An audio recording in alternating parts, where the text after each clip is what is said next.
احمد الجقر المخرج حقك السنه طلع هندي، والله اتاكدنا منه عديل طلع هندي. طيب هسه اللي بيحصل شنو؟ اللي بيحصل انه يا احمد الجقر نحن ناس سودانيين، فشنو انت تجيب لنا مخرج سوداني يمثلنا نحن كسودانيين؟ الرنجة يا صاحبي الرنجة قدام ما في كلام. كدي نكشف للمعولق حقك اللي اسمه الدامبا ده قاعد يسوي في شنو. طبعا الزول ده طبيعي خارج الخدمة خارج الخدمة. كدي نكشف له.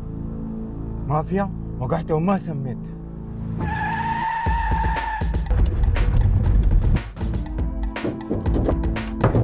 ما في كلام يا دامبا، اكشي كومار. اكشي شنو؟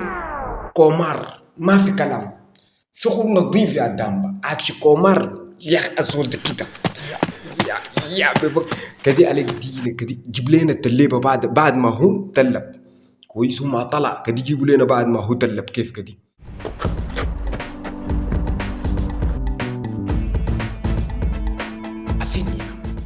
افنيا انا ما قلت لكم المخرج هندي؟ ما قلت لكم المخرج هندي؟ لما لكم اكشي كومار ولما لكم بقول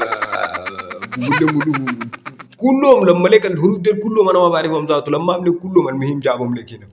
ها ابو الزفت ذاته يعني. كدي اها بعد ذاك عملت شنو كدي؟ فيك عباس فيك انا كان ممكن ادق لك تعشير المغابر. ما في كلام، ما في كلام. لكن طبعا انا قلت لكم المخرج هندي ليشنو؟ انا قلت لكم المخرج هندي ليشنو؟ الزول ده خانق الزول كده، انت ماسكه كده وهو عامل يدينه كده. يا اخي نحن عندنا حاجه اسمها سودان قفل، يعني يدينك مفكوكات لو اديته السودان قفل بتطيره. لكن مع المخرج هندي. المخرج شنو؟ هندي. ما في طريقه. ها والله دي جبتوها وارمه دي يعني. دي وارمه عليك الله بس يا احمد الجقر. الدور الجاي جيب لنا مخرج سوداني يمثلنا نحن كسودانيين. فبلاش من الحركات بتاعت الهنود والحاجات دي. اوكي؟ الرنجة الرنجة